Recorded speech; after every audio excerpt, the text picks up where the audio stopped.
A lot of people install their dash cam with one of these, but if it's not hardwired, you could be missing the feature that matters most when you're not even in the car. Parking mode. Plus, it looks a whole lot cleaner. In this video, I'll show you how I hardwired the VIOFO A119M Pro into our Tahoe using VIOFO's HK6 hardwire kit. I'll show you how to tap the fuse box without splicing any wires, how to find constant and switched power, and then we'll test the parking mode features to see if it's actually worth doing. And if electrical stuff makes you nervous, don't worry, it's not rocket science. So let's get this thing installed. First, I have to pick a location on the windshield for the camera. Basically, I'm trying to do two things. I want the camera to have a good view of the road without blocking mine. I try to hide dash cams behind the rear view mirror as much as possible, but before sticking it on permanently, plug it in with the cigarette lighter to check the camera view. Once I'm happy with the location, the camera mounts to the windshield with double-sided tape. Two important tips here. Clean the windshield first with an automotive glass cleaner so there's no dirt or residue that could affect the adhesive, and if it's cold out, I like to warm the tape slightly with a heat gun or a hairdryer.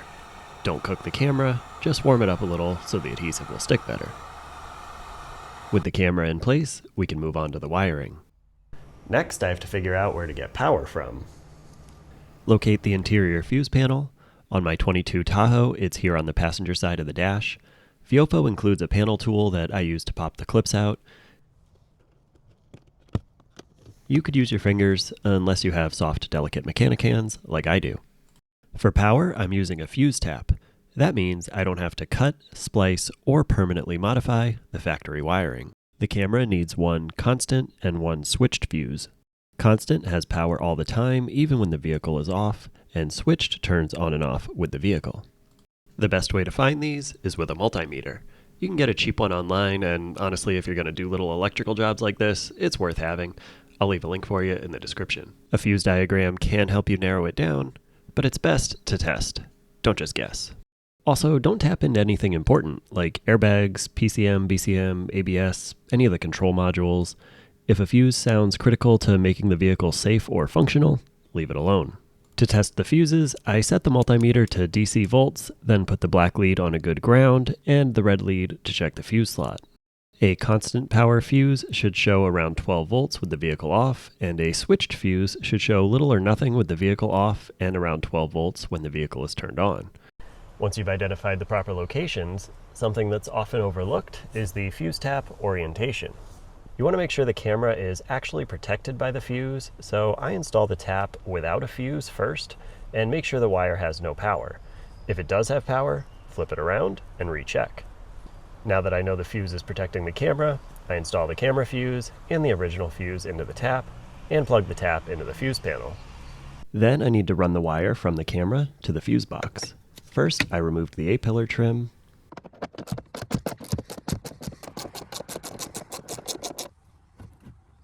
Then tuck the wire into the headliner.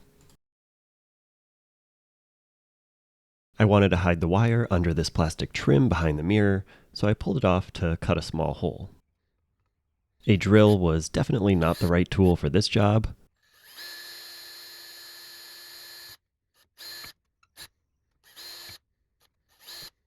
But the Dremel worked great.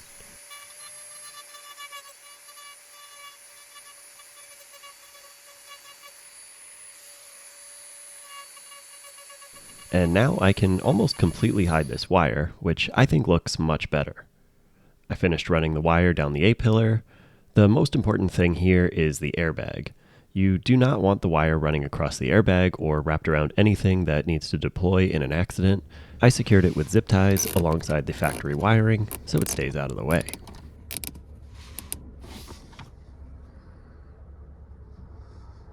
I reinstalled the A-pillar trim, then the last thing I need to do is find a good ground.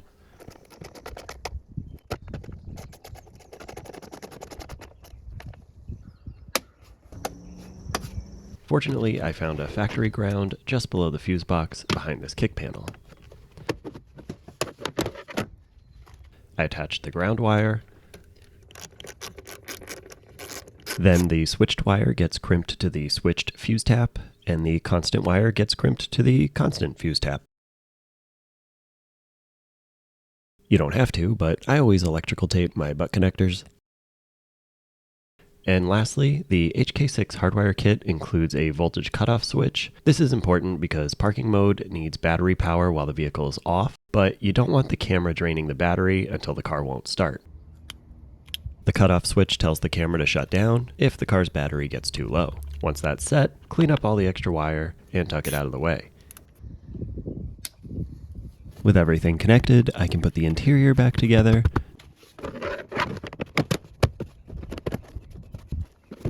and test out this camera. Please insert a memory card. Oh, that would probably help. After I install the microSD card, I can test out the camera. One of my favorite features about this is that I can connect my phone via the camera's built-in Wi-Fi to get everything set up the way I want. That just takes a few minutes, and now I'm good to go. I think the installation looks so much cleaner without the wire dangling over the dash, and I really like the added parking mode protection. Let's go for a quick drive to test out the camera quality, and then we'll find a place to park and test out the parking mode features we just unlocked. The video quality with these cameras is pretty impressive. VIOFO uses Sony STARVIS chips, and you can really see the quality in the footage. It seems to work well in all different light and weather conditions.